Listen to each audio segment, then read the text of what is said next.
하나님 말씀을 우리 함께 보겠습니다.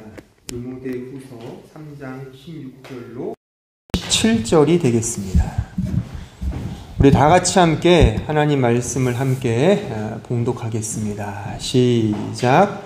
모든 성경은 하나님의 감동으로 된 것으로 교훈과 책망과 바르게 함과 의로 교육하기에 유익하니 이는 하나님의 사람으로 온전하게 하며 모든 선한 일을 행할 능력을 갖추게 하려 함이니라. 아멘. 오늘부터 종교개혁 기념 세미나를 3주에 걸쳐서 진행하려고 합니다. 이번에 제가 준비한 주제는 성경의 권위와 영감에 관한, 특히 오늘은 왜 성경인가라는 이 부분에 대한 의미를 우리가 한번 추적해보는 시간을 갖고자 합니다. 궁금하지 않으세요? 그러니까 하나님께서 우리에게 당신을 이렇게 계시하셨는데 그 계시의 유일한 말씀이 바로 성경책이라는 겁니다. 여기 이 성경책이죠, 이거? 요 성경책이 유일한 하나님의 계시의 말씀이라는 거잖아요. 요 성경책이 뭐길래, 성경책이 낡아서 들기가 좀 뻘쭘한데, 어쨌든 요 성경책, 요 글자인 성경책이 이 우주 만물을 창조하신 하나님의 유일한 특별 계시라는 거 아닙니까? 왜 그럴까? 궁금하지 않으세요? 한번 오늘 그 부분을 제가 아주 쉽게 설명해 드릴 테니, 그래서 왜 교회에서 성경 하는구나를 오늘 좀 확인하시면 좋겠다 싶습니다. 언제나 그렇지만 제가 두괄식 설교를 선호하잖아요. 이해를 위해서 제가 성급하게 이 모든 석주에 걸친 모든 이 내용의 가장 중요한 결론부터 먼저 말씀드리면, 왜 성경이 가장 중요한 권위와 영감이 있는 하나님 말씀이냐? 바로 기독론적인 계시 이해 때문에 그런 겁니다. 기독론, 즉 예수 그리스도의 성육신의 계시 말씀이기 때문에 바로 이 성경이 하나님의 말씀이다라고 말할 수가 있습니다. 이해가 안 되시죠? 그러니까 계속 들으시면 예수 그리스도의 성육신이라는 이 진리가 왜 중요한지를 아마 알게 될 겁니다. 이제 본격적으로 시작해 볼게요. 자, 우리가 사는 이 세상을 크게 둘로 이해할 수가 있습니다. 그 하나는 눈에 보이는 존재와 눈에 보이지 않는 존재로 나누어 생각할 수가 있어요. 그렇죠? 눈에 보인다는 거는 이 자연을 뜻하는 거죠. 또 지금 여러분이 보는 바와 저의 육체는 보이잖아요. 이 보이는 이 어떤 존재들이 있고, 한편으로는 보이지 않는 것이 또 있단 말이죠. 보이지 않는 것도 실제 존재하는 것이지 않습니까? 가령 우리의 정신세계는 보이지 않아요. 하지만 실제 있죠. 우리의 마음이라는 것도 병원에 가서 의사한테 저 마음이 아프거든요, 마음을 고쳐주세요 라고 하면 이 정신 나간 사람이나라고 할 겁니다. 왜? 마음은 보이지 않잖아요. 하지만 실제 우리는 마음이라는 거를 알아요. 정신이라는 건 또 보이지 않지만 충분히 정신이 있고요. 특히 영혼이라는 것도 똑같잖아요. 우리는 영혼이라는 게 있어요. 하지만 영혼이라는 건 눈에 보이지 않아요. 그렇죠? 이렇듯 눈에 보이는 것과 눈에 보이지 않는 것으로 나누어서 어떤 부분의 존재를 설명할 수가 있다, 그겁니다. 눈에 보이는 거를 좀 어려운 말로 형이하학적이라고 말을 해요. 형이하학적. 눈에 보이지 않는 세계를 형이상학이라고 말을 합니다. 가령 예를 들면 대표적으로 형이상학의 대표적인 것은 신이겠죠.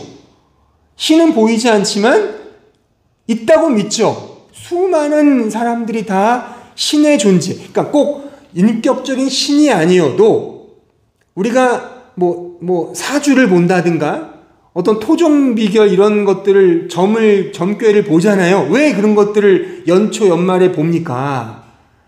초월적인, 눈에 보이지 않지만 어떤 초월적인 영적인 존재를 우리는 인정한단 말이죠. 이게 형이상학적인 어떤 존재를 의미하고, 형이하학적인 건 말 그대로 자연이에요. 육체, 물건, 우주 만물 보이잖아요. 그렇죠? 이런 것들은 다 형이하학적이라고 말을 하는 거예요. 그러니까 형이상학적인 차원을 조금 더 구체적으로 말하면 우리가 생각하고 사유하고 어떤 영혼에 관련된 부분들, 그러니까 매우 추상적이고 관념적인 것들이죠. 그렇죠? 하지만 고정적이고 거의 영구적이죠. 그렇지 않습니까? 여러분들 대표적으로 그 데카르트라는 철학자 아시잖아요. 그 사람이 유명한 말을 했죠. 나는 생각한다, 고로 존재한다. 그러니까 그 사람이 어떤 존재를 끊임없이 사유할 때 다 의심을 하는데, 진짜 그럴까? 이게 진짜 있는 거 맞아? 이게 있는 거 맞아라고 고민하는데, 그렇게 의심하는 자기 자신은 의심할 수 없는 거죠. 그래서 생각하는 나는 실제 하는 거구나. 그래서 그 유명한 나는 생각한다, 고로 존재한다를 그 유명한 데카르트가 이렇게 명명한 거라 그겁니다. 이거를 좀 거슬러 올라가면 그 유명한 플라톤이 뭐예요? 이데아 사상을 강조했죠. 이데아는 눈에 보이지 않아요. 하지만 진짜 본질이 바로 저 이데아의 세계다라고 강조했다 그겁니다. 반면에 형이하학적인 차원은 눈에 보이는 거예요. 물건, 사물, 탁자, 마이크, 신체, 이 모든 것들은 보이지 않습니까? 이게 진짜야. 이게 실제야. 이게 실존이고 이게 존재야. 그러니까 매우 실존적이고 매우 실제적이며 실천적이죠. 하지만 반면에 가변적이죠. 우리의 보이는 육체는요, 물건은 낡아요. 낡아서 어느 순간에는 이것이 부패되거나 없어지거나 쇠퇴하거나 퇴화된다 말입니다. 그러니까 영속적이지 않고 고정적이지 않아요. 지금 여러분들 자신의 육체도요, 1년 전, 10년 전, 20년 전보다는 지금 엄청나게 늙어가고 있고 언젠가는 죽을 겁니다. 그러니까 우리 보이는 육체와 보이는 물건, 사물들이 이렇듯, 그러니까 형이하학적인 존재들은 매우 구체적이고 실제적이지만 그만큼 비영구적이고 가변적이라는 단점을 가지고 있다는 겁니다. 그러니까 이상적인 의미들은 매우 고정적이에요. 그렇죠? 그러니까 사랑이라는 어떤 추상적인 내용들은 역사상에 언제나 있었지 않습니까? 하지만 형태를 가진 그 어떤 물건들은, 사물들은 그 자체는 가변적이고 변화된다는 사실입니다. 자, 그렇다면, 보세요. 이제 생각을 잘 하셔야 돼요. 그러면 이러한 형이상학과 형이하학을 함께 아우를 수 있고 조화롭게 이어줄 수 있는 매개가 뭐가 있겠습니까? 그게 바로 글자라는 겁니다. 그러니까 글자라는 거는 매우 형이상학적인 의미를 담고 있어요. 그쵸? 그 의미는 변하지가 않아요. 하지만 그 형태가 있단 말입니다. 그래서 글자라는 매개와 방식이 매우 실제적이면서도 영속적인 의미를 갖고 있다.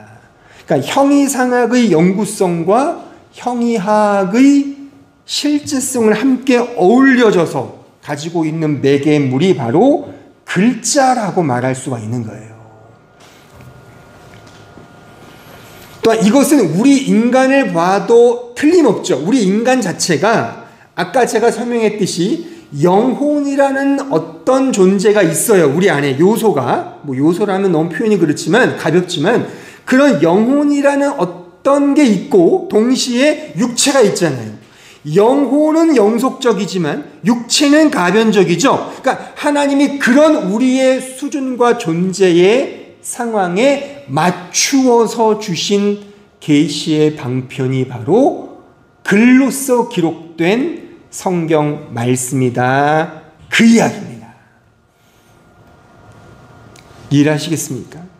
그러니까 우리의 존재에 맞춰서 주신 거예요.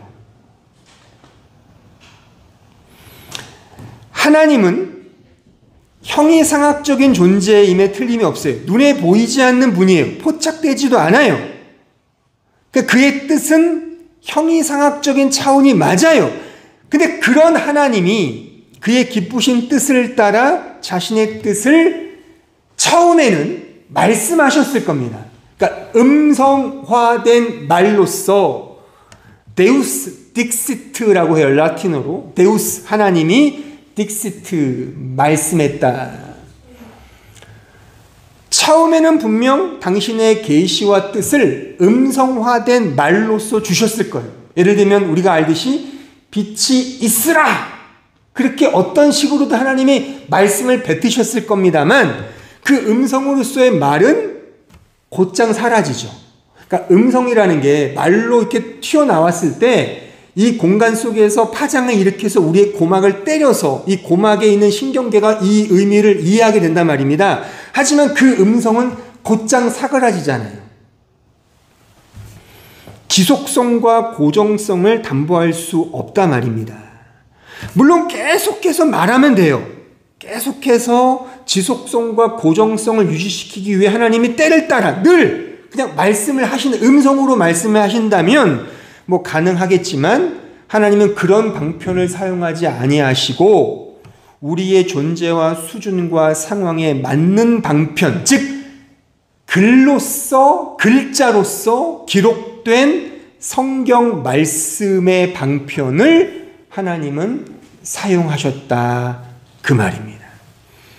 물론 하나님께서도 계속해서 음성으로 말씀하실 수도 있었지만 하나님은 우리의 존재와 수준에 맞춰서 계시의 방편을 정하셨기 때문에 글이라고 하는 글자라고 하는 이 방편을 사용하시사 당신의 뜻을 우리에게 알려주셨다는 사실입니다.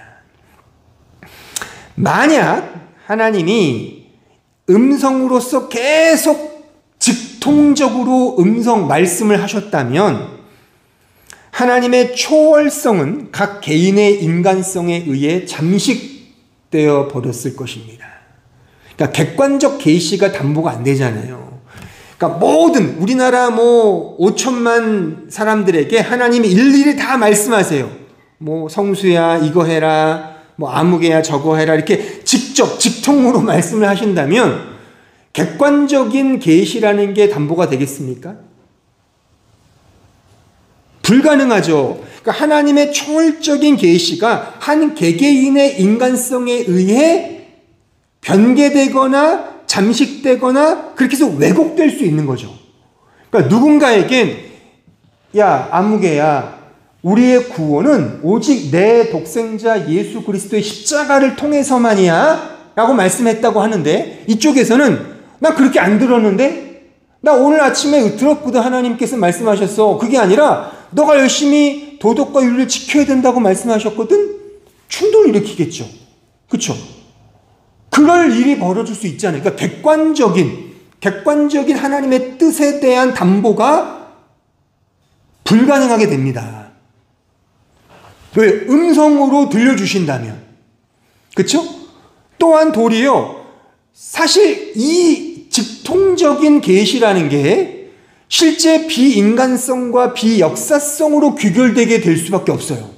이거 무슨 말이냐면 보세요. 가령 하나님이 직통으로 나에게 지금 말씀했다고 하면 그 직통으로 들은 그 사람의 역사성과 인간성이 부인되게 되는 거예요. 그 사람이 실제 신이 되어버려요. 왜요? 하나님의 음성을 들었으니까. 그러니까 하나님의 음성을 직접 들었다는 차원에서 뭐가 되는 거예요? 거기서 뭐가 출몰하죠?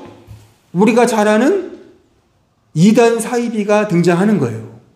어떤 교주가 어느 날 나 들었어. 그래서 나오면은 그 사람의 인간성은 사라져요. 그가 신이 돼버리는 거죠. 교주가 신이지 않습니까? 뭐 통일교든 뭐 구원파든 뭐 요즘에 신사도 운동이든 다 하나님의 음성을 듣는다는 거죠. 직통으로. 그 개인의 인간성, 신자로서의 인간성과 인생의 역사성이 부인돼요.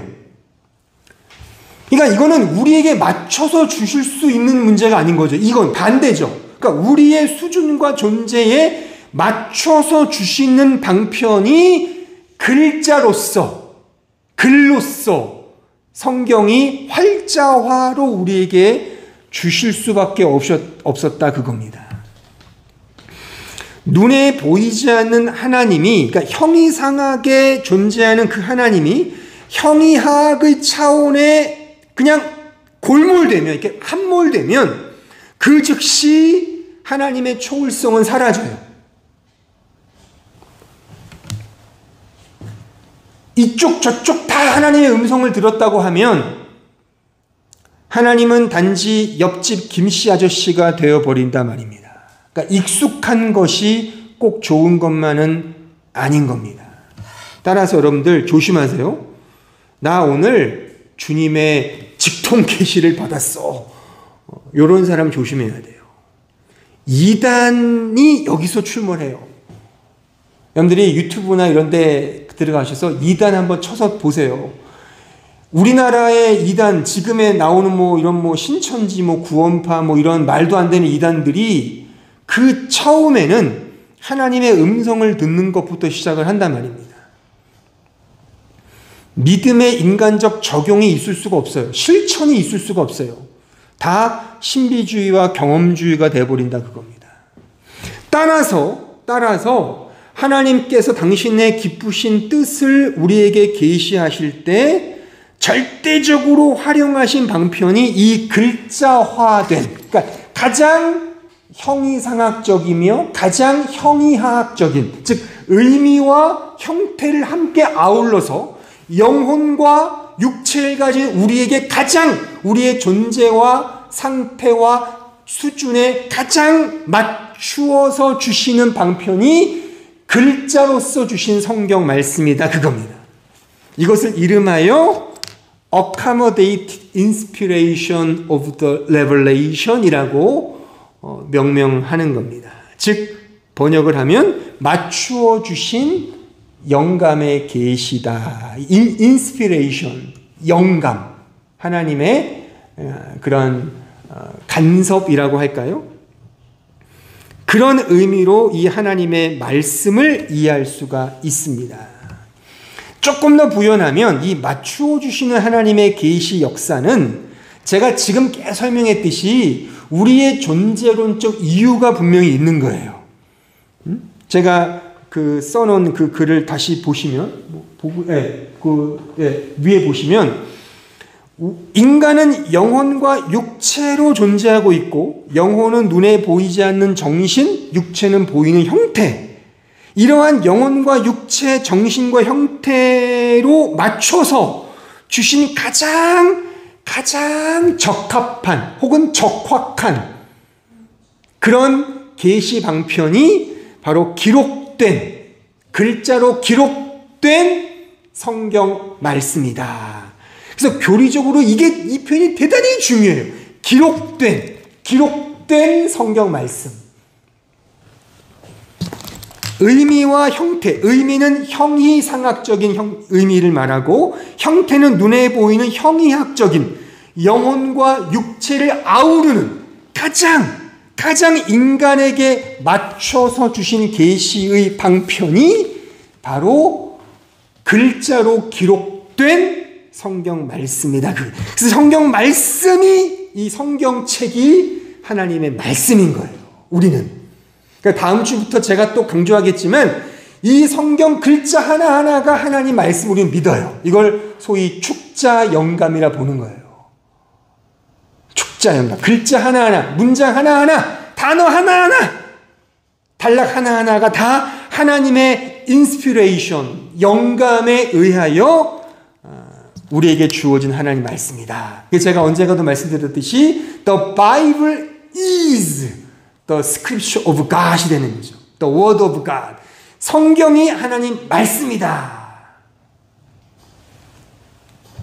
자, 히브리서 4장 12절 볼까요? 하나님 말씀은 살아있고 활력이 있어 좌우의 날선 어떤 것보다도 예리하여 보세요. 혼과 영 및 관절과 골수 보세요. 재밌지 않아요? 너무 틀림없죠. 혼과 영은 보이지 않는 어떤 영혼이죠. 및 관절 골수는 이 피와 살을 갖고 있는 이 형태, 육체를 의미하잖아요. 그러니까 영혼과 육체를 변화시키는 이것이 하나님 말씀 성경이다. 그거예요. 그래서 이 성경 형태와 의미를 가진 글자화된 이 기록된 성경으로 우리에게 하나님께서 말씀으로 주셨다는 사실입니다. 두 번째 이유는 종말론적인 이유인데 이게 이제 오늘 제가 본문에서 또 설명할 부분인데, 그러니까 살아있는 인간은 현재 시공 속에 살아가고 있는 존재를 의미하고 우리 인간, 신자의 살아있음은 하나님이 정하신 때, 그 어떤 때를 향해 기동하는, 움직이는 게 기동한다는 뜻이거든요. 그런 존재를 함의합니다. 그러니까 사도행전 17장 28절에 보면 우리가 그를 힘입어 살며 기동하며, 움직이다는 거야. 기동, 무빙하며 존재한다. 뭘 향해서? 이미와 아직이란 그 때를 향하여. 그러니까 완성의 종말을 향해 우리는 끊임없이 움직이며 그 완성을 향해 나아가는 존재, 그 완성을 향해 나아가는 존재에 가장 부합된 계시의 방편이 바로 기록된, 글자로 기록된 성경 말씀이다. 그겁니다. 왜냐하면 신자는 이미 완성된 의인이지만 동시에 아직 연약한 육체 안에서 끊임없이 회개하고 기동하며 자라가야 할 죄인이기 때문이다. 그겁니다. 오늘 본문에 보시면 마지막 단어가 갖추게 하다라는 그런 동사잖아요. 근데 이 동사의 그 헬라어가 에카르티조란 단어인데 이 에카르티조란 단어의 뜻이 엄밀히 말하면 완전하게 만들다라는 뜻이에요. 또한 이 문장에는 완료형의 시제와 현재 시제가 함께 쓰여 있어요. 그러니까 이미, already, not yet, 아직과 이미와 아직의 연속적 그런 양상에 놓여 있는 게 바로 우리 신자의 정체성이라는 거예요. 이런 정체성에 가장 부합된 계시 형태가 뭐냐? 글자로서 주어진 성경책이라는 거예요. 왜? 이 성경책을 통해 완성된 하나님의 뜻을 알고 동시에 계속적으로 완성해 가는 그 여정, 시공 속에서의 그 과정을 함께 묶어서 표현할 수 있지 않습니까? 자, 신명기 29장 29절 볼까요? 감추어진 일은 우리 하나님 아버지께 여호와께 속하였거니와 나타난 일은 영원히 우리와 우리 자손에게 속하였나니 이는 우리에게 그 율법의 모든 말씀을 행하게 하심이라. 여기 보면은 감추어진 일과 그 다음에 보면 나타난 일이 대조적으로 설명되고 있죠. 감추어진 일은 뭐냐면 하나님께 속한 일, 이미 그가 완성해 놓으신 그의 경륜. 에베소서 1장으로 말하면 이미 창세 전에 그가 예정해 놓으신 그의 구원의 경륜을 의미하고, 이거를 조금 더 고급적인 말로 표현하면 하나님의 묵시라고 표현해 보죠. 하나님의 묵시. 반면에 나타난 일은 우리에게 속한 일, 즉 우리에게 나타난 하나님의 계시의 의미죠. 그래서 계시라고 말할 수 있어요. 나타난 거니까. 하나님의 묵시, 감추어져 있는 것, 나타난 계시. 그 묵시와 계시를 함께 묶을 수 있는 방편이 바로 글자로 주어진 기록된 성경이다. 그겁니다. 그래서 이 말씀에도 마지막 단어가 뭐예요? 행하게 하심이라로 번역된 히브리어 단어가 아싸예요. 아싸 동사, 아싸. 이 아싸가 making completely, 완전하게 만든다는 뜻이거든요. 그러니까 완전한, 아까 읽었던 그 갖추게 하다, 에카르티조와 똑같은 단어예요. 그러니까 하나님이 그렇게 already not yet, 이미와 아직의 연속선상에서 하나님 편에는 완성된 그 묵시가 우리 역사 속에서 하나하나 성취되는 그 완성의 과정을 그리고 있는 동선이거든요. 요것을 정확하게 드러내는 방편이 바로 기록된 성경 말씀인 것입니다.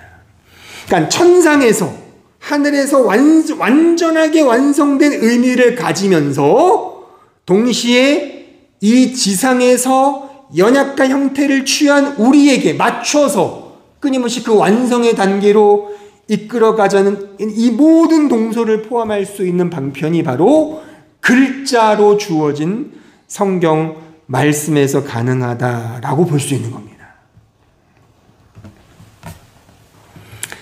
요게 사실 모든 성경의 주제들을 함의하고 있거든요.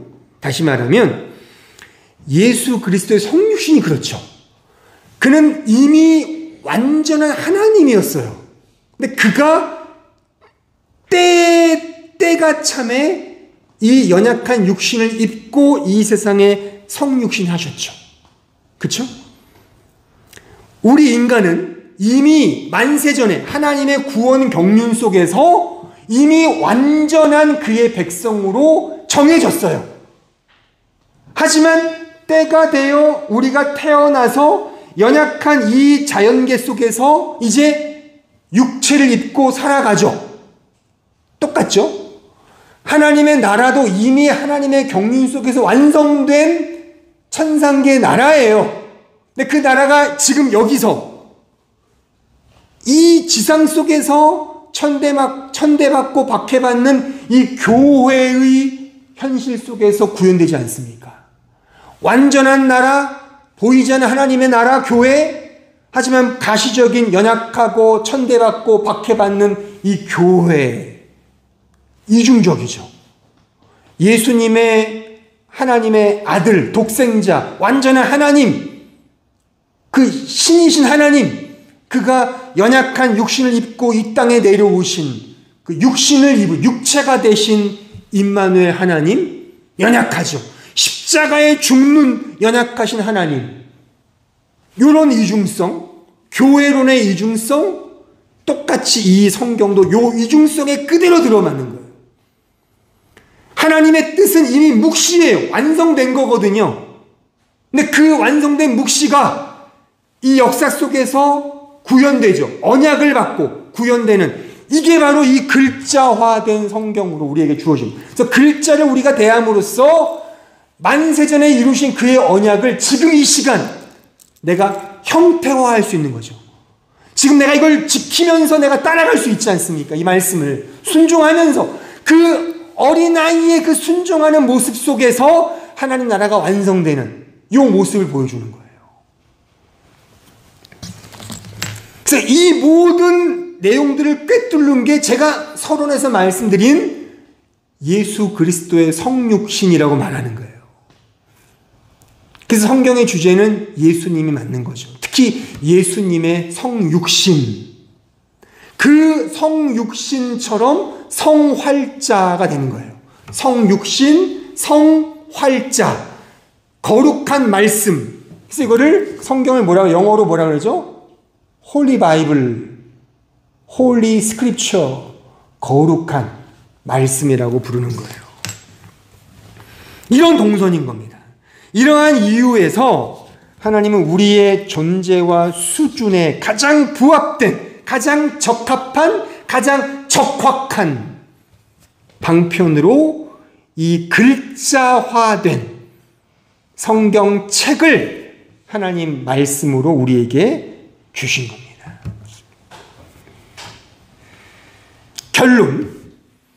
결론을 보세요.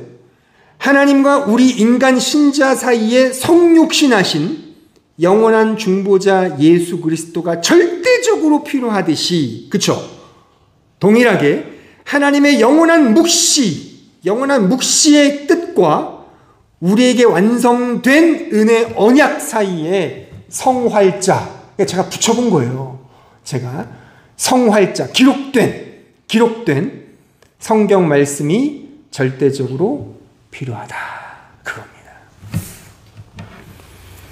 성경은 우리의 존재와 수준에 맞추어 주신 accommodate 맞춰서 주신 하나님의 계시의 말씀이에요.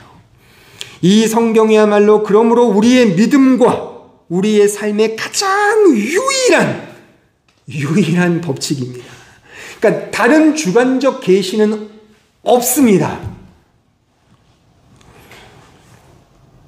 그러니까 여러분들이 이 개혁교회, 우리가 속해 있는 게 리폼드 철치잖아요. 그러니까 리폼드라는 이 표현이 대단히 중요한데, 이게 개혁 정신, 종교 개혁의 정신을 이어받은 이 개신교라는 말이 이게 소위 개독교라는 말로 오해돼서 이게 붙이기가 좀 그런데, 그래서 저는 그냥 개신교라고 하지 않고 개혁교, 같은 말이거든요. 리폼드 철치.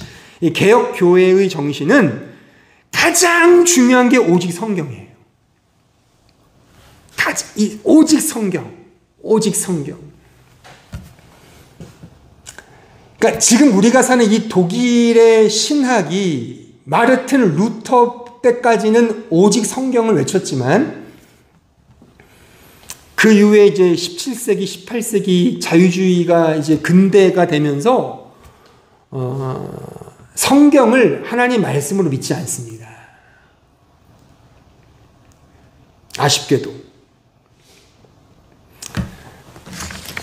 그러니까 성경책을 보고서, 여러분 그런 책 있잖아요. 제 성경이 그런가? 제 것도 그래요.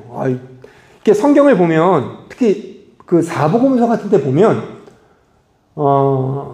어떤 문단은 빨간색으로 쳐 있고, 어떤 부분은 검은색으로 쳐 있는데, 빨간색으로 칠한 부분이 예수님이 직접 표현하신 표현을 빨간색으로 이렇게 글로 썼어요. 그리고 나머지는 이제 검은색으로. 그러니까 물론 이거를 이해하는 입장에서 예수님의 어록을 좀 더 알고 싶은 차원에서는 의미가 있지만, 이게 어떤 전통이냐면 성경 말씀에서도 어떤 부분은 하나님 말씀이지만 어떤 부분은 인간의 생각이 첨언된 거 아니야? 라고 보는 입장이거든요. 그러니까 이런 입장에서는 축자 영감은 저 뒷동네 멍멍이 소리로 이해를 한다는 거예요. 지금도요. 그래서 우리 같은, 제가 속해 있는 교단, 제가 속해 있는 어떤 이 약간 개혁주의, 보수주의가 욕을 먹는 이유가, 욕하는 사람들이 어떤 걸 보냐면, 너희들은 왜 그렇게 성경 글자에 이렇게 매달리냐. 없어 보이게. 그건 그냥 글자일 뿐인 거잖아. 그게 아니라, 이 글자를 이용하여 하나님의 신비로운 뜻을 아는 게 더 중요하지 않아? 라고 보는 거예요. 그러니까 그렇게 되니까 여기에 나타나 있는 약간 이적적이고 기적적인 부분들은 다 빼버려요. 그러니까 가장 대표적인 게 예수님의 동정녀 탄생을 부인하고, 어떻게 가능하겠어 그게. 생각해봐.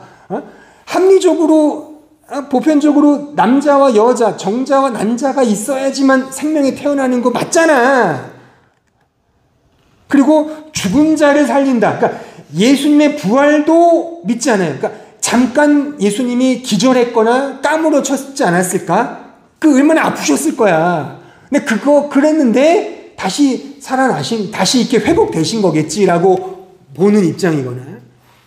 그러니까 기적과 이적, 오병이어의 기적도 안 믿어요. 야, 봐라. 이렇게 얘기하죠. 야, 그 어린 아이의 그 얼마나 귀하냐. 자기가 먹을 거를 그 떡 5개, 물고기 2마리, 그거를 내놓는 그 정성을 통해 주위 사람들이 감동하여 다 내놓았을 거야. 그러니까는 첫 개척자가 중요해. 너희들 그러니까 더 열심히 헌신해봐. 어려울 때. 그러면은 그것이 다른 사람들에게 감동을 끼친다니까. 그렇게 그대로 고지고대로 문자적으로 이해하지 않아요. 모세가 홍해를 가를 때도 어떻게 갈랐을 거야? 그게 아니라 그 당시의 조류와 뭐 여러 가지 바람과 이런 것들이 적절하게 바닷물인데 지금 우리나라 저기 남해인가요? 그 이때면서요. 간혹가다 홍해처럼 갈라지는 게 이때면서요. 그게 조류와 이런 뭐 썰물과 민물의 그 정확한 시간차에 딱 가려면 물이 육지가 된다니까요. 그런 걸로 이해를 한단 말입니다. 근데 성경을 우리는 그렇게 믿지 않죠. 이 성경에 나타나 있는 모든 말씀들을 다 하나님의 말씀으로 믿는 거예요. 그래서 우리가 요 전에 천지창조를 배우는데 6일 동안 천지를 창조하셨잖아요. 근데 이거를 이제 과학적으로 성경을 이해하고 싶은 신실하신 분들은 그 하루하루가 지금 해가 뜨는 이게 아니라 24시간의 하루가 아니라 조금 긴, 약간 진화론적인 긴 한 수만 년이 하루가 아니었을까? 그렇게 이해를 하는 거예요. 그래서 빅뱅의 이론과 접목시켜서 빅뱅이 뭐 수십억 년 전에 생겼다고 그러잖아요. 그게 이제 차츰차츰 하루가 이제 그렇게 긴 지금의 24시가 아닐 거라고 그렇게 보는데 우리 그렇게 받지 않죠. 거기에 하루는 욤이에요. 히브리어. 욤은 지금 하루예요. 하루. 물론 그게 중요한 건 아니죠. 제가 이제 창세기 때 설교도 하겠지만 그건 중요한 게 아니에요, 사실. 하지만 우리는 이 말씀 그대로를 믿는 거예요. 그래서 제가 지난번도 말씀드렸지만 사실 해가 있기 전에 하루가 있었단 말이에요. 맞지가 않죠. 우리는 지금 해가 뜨고 지는 이 24시간을 하루로 이해하는데 해와 달은 넷째 날에 만들어졌어요. 첫째 날의 빛은 그 해가 아니란 말이죠. 그럼 그 하루는 뭐죠? 몰라요. 하지만 분명 하나님은 그 하루를 그런 의미로 만드셨으면 틀림이 없어요. 하지만 그걸 도구로 하여 더 중요한 복음을 우리에게 설명해 준다라고 제가 말씀을 드렸잖아요. 따라서 우리는 우리의 믿음과 삶의 유일한 법칙으로 성경 말씀을 우리는 상정해 놓아야 되는 거예요. 우리에게 가장 우리의 존재와 수준에 맞추어서 주신 은혜의 방편은 이 글로써 기록된 성경 말씀이기에 우리는 그 무엇보다 성경 말씀을 부지런히 읽고 묵상하고 공부해야 될 이유가 분명한 거예요. 우리가 가지는 유일한 권위는 성경 말씀밖에 없어요.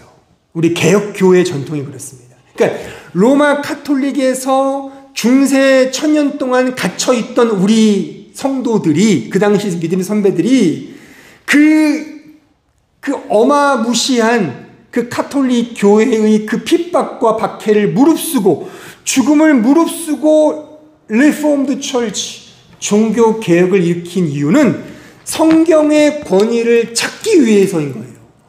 성경의 권위를. 오직 성경의 권위를 찾기 위해 목숨을 걸고 종교 개혁을 일으킨 거예요. 그래서 마르틴 루터가 가장 먼저 한 게 뭐예요? 성경을 번역한 거죠. 그러니까 루터의 가장 큰 독일인으로서의 공적은 그 어렵다는 라틴어를 집어던지고 헬라어를 공부하여 실제 원문을 가지고 독일어 성경을 그가 번역을 한 거라 그겁니다. 또 그 독일어 성경이 이 독일 문학의 백미가 되었죠. 그죠? 그러니까 뭐 이 독일의 문호인 뭐 괴테 이런 사람 다 이 독일어 성경, 마르틴 루터의 독일 성경을 보고 영감을 얻은 거예요, 다. 그의 업적은 독일어 성경입니다. 그러니까 성경을 번역하자. 성경에 초점 맞춘 것이고 우리의 직속 선배인 존 칼빈도 마찬가지예요. 존 칼빈도 언제나 성경을 성경으로 주장한 거예요. 그래서 이 설교가 중요한 이유는 하나님의 이 말씀, 성경을 주의하고 해석하고 그대로 전하기 때문인 거예요. 여러분들이 뭐 지금의 뭐 그거를 읽거나 들으면 어떨지 모르겠지만 혹 시간이 되시거나 혹 뭔가 좀 목사님의 말이 맞는지를 확인하기 위한다면 지금으로부터 한 100년, 200년, 그러니까 200년, 300년 전에 우리 종교개혁의 믿음의 선배들이 써놨던 글들을 읽어보세요. 종종 우리 성도들은 전혀 그런 성도들이 없는데 뭐 개중에 목사님 설교가 좀 너무 좀 어려워요 그러는 분들이 있어요. 이해합니다. 근데 꼭 들어맞는 건 아니겠지만 우리 믿음의 선배들, 종교개혁자들의 선배들의 글들을 보면 이게 도대체 이걸 은혜를 받으라고 설교한 건지 이거 무슨 이렇게 복잡하고 어려운 설교를 매주일 설교했던 그런 우리 개혁교회의 전통을 우리는 조금 이해할 필요가 있다 그겁니다.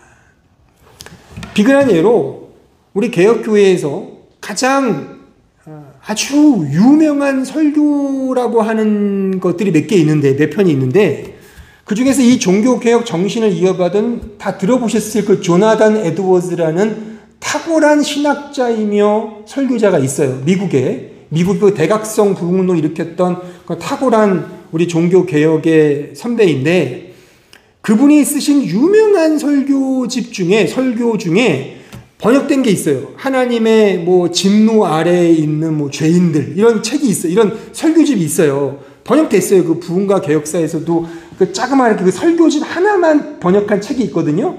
책이 얇지만 한 편이야 설교가. 근데 그 설교 원문이 있어요. 제가 그걸 이렇게 저도 그 책이 있으니까 제가 한번 그 조나단 에드워즈의 심정을 가지고 설교자니까 저도 그걸 제가 펴고서 한번 읽어봤어요. 집에서 이렇게 딱 펴고서 예전에 처음부터 한번 설교자로서 이걸 읽어보는 거죠.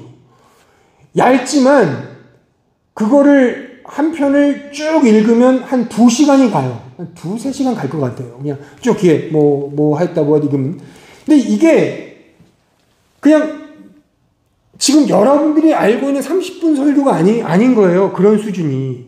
그 안에는 어마어마한 신학과 말씀에 대한 해석과 주석이 녹아져 있는 거예요. 그거를 줄줄줄줄 읽은 거예요. 또 이 조나단 에드워즈는 지나친 그 근시가 있었다 그래요. 그러니까 이거를 어떻게 읽었냐면 당신은 뭐 안경이 있으니까 뭐가 있겠습니까? 그러니까 이걸 앞에다 이렇게 두고서 뭐 마이크도 없겠지. 이걸 읽었다고 그래요. 이거를 이렇게 가까이 이렇게 보고서 읽었다는 거죠. 이렇게. 또 소리가 컸으니까 뭐 얼마나 많이 들었겠어요. 이걸 줄줄 읽고 거의 뭐 자장가 수준이겠죠. 근데 그거를 듣고 당시 개혁교회 성도들이 회개했다는 사실 아닙니까? 그러니까 이게 여러 가지로 해석할 수 있지만 그 대각성 부흥운동이 설교를 잘해서나 신자들이 탁월한 지성이 있어서가 아니라 그 부흥이라는 자체가 하나님의 은혜라는 겁니다. 하나님이 역사해서 그런 말씀을 통해 깨닫게 하셨다는 하나님의 은혜의 역사라는 사실을 그 개개의 역사적 단편을 통해서도 확인할 수 있는 겁니다. 우리는 이 개혁 정신을 이어받은 개혁 교회의 후손들로서 이 유일한 우리의 믿음과 삶의 유일한 법칙인 이 성경 말씀을 따라서 부지런히 읽고 묵상하고 끊임없이 배워야 하는 겁니다. 배워야 하는 겁니다. 이 성경이 나의 믿음과 삶의 유일한 법칙이라는 말은 타락한 자기 자신을 언제나 신으로 섬기고 있는 이 죄된 실체를 이 말씀을 통해 끊임없이 매 순간 확인하는 방편으로 주어졌다는 말씀이기도 한 겁니다. 단순히 이 말씀을 지킨다는 차원이 아니라 내 중심에 언제나 내 자신을 사랑하는 자아의 신이 앉아 있잖아요. 내 마음 깊숙한 그 심연 속에 말입니다. 그런 내 자신의 그 시면에 앉아있는 자기화된 신, 즉 하나님이냐 만문이냐 이런 갈등 속에서 자신의 무력함을 깨닫게 하고 그럼에도 나를 항상 사랑하시는 하나님의 은혜를 확인하는 게 이 성경 말씀이 우리의 유일한 믿음과 삶의 법칙이라는 이 말씀의 의미인 거예요.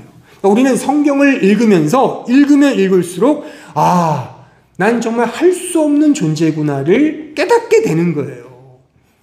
난 정말 할 수 없는 죄인이구나. 성경에 보면 그래서인지 모르겠지만 그래서일 겁니다. 제 해석이지만 그래서 성경은 우리가 할 수 없는 우리 힘으로 할 수 없는 완전하라. 완전히 거룩하라. 이런 말씀이 있는 거예요. 그 말씀을 통해 내가 완전하게 되기 위해 노력한다면 그거는 구원받지 못한 죄인인 거예요. 내가 하면 할수록 안 한다는 거 아니에요. 해야 돼요. 근데 하면 할수록 나는 못하는데 내 자신의 그 죄된 모습이 자꾸만 고발되고 자꾸만 파악되고 자꾸만 확인되고 느껴지는 거예요. 이걸 통해 이게 은혜밖에 없구나. 정답은 내가 하나님의 은혜를 구하고 그 은혜의 보좌 앞으로 나아가는 거구나. 나의 구원을 위해 하나님이신 그분이 육신을 입고 이 세상에 성육신 하셨구나. 처럼 이 성경을 통해 이 성경 말씀이 성활자화 되신 예수 그리스도의 계시의 말씀이구나. 이 말씀을 통해 동일하게 그 예수님의 존재를 이해하듯이 이 말씀을 통해 예수님께로 가는 거예요. 이게 성경을 통해 드러난 율법주의자, 바리새인들, 사두개인들과 참된 신자의 절대적인 차이인 것입니다. 이렇게 우리의 믿음 생활을 해 나가는 거예요. 성경 말씀을 통해 끊임없이 읽고 끊임없이 배우고 묵상하는. 근데 제가 보증을 해드린다면 진짜 성경 말씀을 진짜 부지런히 정직하게 읽고 묵상하고 복음 안에서 예수님 안에서 이거를 부지런히 알면 이 말씀이 나를 그 자리로 이끌어가게 합니다. 근데 자꾸만 이 말씀을 내가 알고 있는 아전인수로 이해하는 그런 버릇들이 있죠. 내 안에 앉아있는 그 자아의 입장에서. 그 자아의 입장의 성경을 보면 은혜와 사랑으로 가지 않고 예수님으로 가지 않고 내 발전, 내 성취, 내 승리, 내 영광으로 가게 된다면 그거는 성경이 우리에게 주시는 중요한 말씀이 아닌 겁니다. 이런 차원에서 우리는 이런 이유로 우리에게 맞춰서 성경 계시를 주신 이 하나님의 맞추어 주신 은혜의 방편을 꼭 마음에 새기시고 부지런히 성경의 글을 읽으셔야 돼요. 그러니까는 제가 예전에도 이런 말씀 드렸지만 우리가 해야 될 거는 성경을 읽고 배우는 것밖에 없어요. 역사 속에서는 그래요. 그리고 이 성경 말씀을 토대로 기도하는 거예요. 또 기도가 찬송이죠. 그러니까 다른 건 할 게 없는 거예요, 사실. 그래서 초대교회 그 사도행전에 보면 그들이 왜 사도를 세우고 집사를 세우고 교회를 운영할 때 가장 궁극적인 본질적 실천을 뭐에 두었습니까? 말씀과 기도에 전무하기 위하여. 그러니까 말씀이에요. 기도도 말씀이고 찬송도 말씀이니까 말씀에 집중하기 위하여 모든 교회의 행정과 시스템과 프로그램이 집약된 겁니다.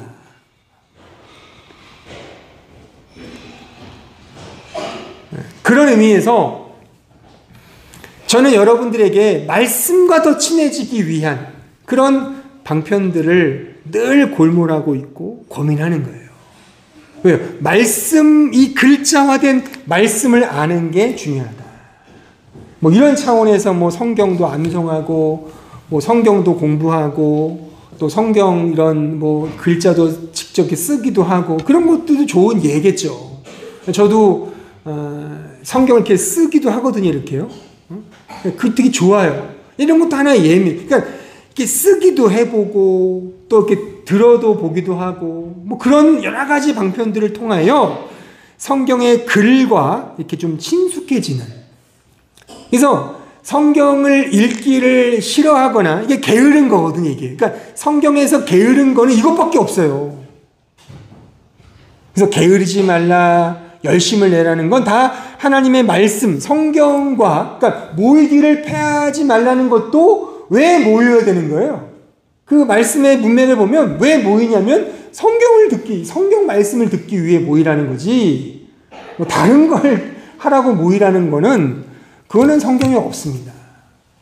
여러분들이 성경 말씀에, 성경만 오늘 확인했듯이 글자화된 이 성경 말씀이 진짜 하나님의 말씀이기 때문에 이 말씀을 마음에 꼭 새기시면서 이것이 나의 믿음과 삶의 유일한 법칙임을 꼭 명념하시고 이 말씀을 부지런히 읽고 공부하고 묵상하여 이 하나님의 묵시의 뜻이 지금의 이 계시된 이 역사 속에서 어떻게 구현해 가는지에 여러분들의 인생과 삶이 이렇게 엑스트라로 역할이 된다면 그건 대단히 큰 영광인 겁니다. 그러니까 성경에서 영광은, 정말 영광은 뭐 탤런트에서 뭐 대상 받고 뭐 어디 가서 뭐 큰 상 받고 이게 뭐 노벨상 수상 받고 이게 영광이 아니라 말씀을 읽고 이 말씀대로 오늘 하루 살기 위해 내 안에 만몬을 죽이고 하나님을 선택하는 그 찰나의 실천적 선택이 하나님이 가장 기뻐하시는 영광된 삶인 겁니다. 이건 다 하실 수 있잖아요. 해야 되는 거예요, 우리가요. 내 자식을 말씀에 따라 키우려고 하는 그런 결단. 돈보다도 말씀을 따라 더 나눠줘. 그래. 까짓 거 나눠주지 뭐. 그런 결단. 시간과 상황에 있어서 하나님 말씀을 곧이곧대로 듣고 예수님이 가신 십자가의 길처럼 더 많이 희생하고 더 많이 양보하고 더 많이 져주고 그런 삶을 사는 거예요. 그렇게 살 때 하나님이 가장 기뻐하신다니까요.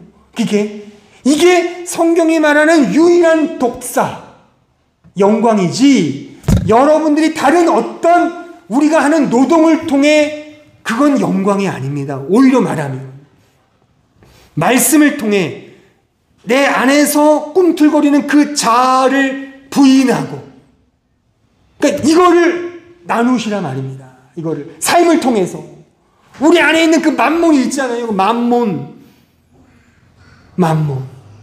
그것보다 이 말씀하시는 대로, 제가 어제 이 말씀을 이렇게 쭉 읽고 이렇게 준비하면서 제가 하도 그래 말씀이야 말씀이야라고 이렇게 너무 생각을 하다 보니까 꿈에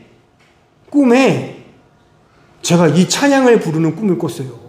그래서 오늘 이거는 뭔가 크나큰 영감이다. 제가 이런 약간 이상한 상상을 해서 오늘 찬양을 이걸 불러야 하지 않을까? 뭐냐면 가스펠 찬양 그거 있잖아요. 주님 말씀하시면 이기잖아요. 그거 아시죠? 그게 꿈에 제가 꿨어요. 그래서 이거는 틀림없는 하나님의 그런 개인적인 간섭 아니야? 그러다가 바꿀까 하다가 이거는 너무 주관적이야.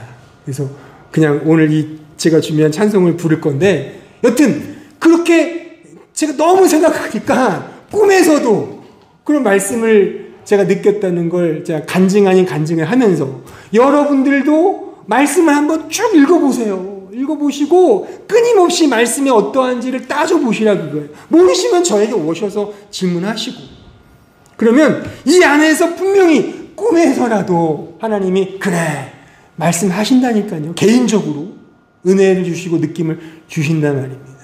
이러한 사실들을 꼭 기억하시고 한 주간 살 때에 이 이 글자화된, 이 너무나도 친숙한 글자로 주신 이 말씀이 진짜 하나님의 영원한 유일한 법칙의 말씀임을 꼭 기억하시고, 말씀을 읽는 것이 얼마나 큰 축복이라는 사실. 없어서 못 읽는 사람 많아요. 저 공산권에서 아직도요. 이게 번역이 안 되거나 이 책이 있으면 다 총살당하고 막 그런 게 있어, 실제 지금도요. 우리 얼마나 편해요. 이게 읽으면 되잖아요. 이게 하나님 말씀인데요.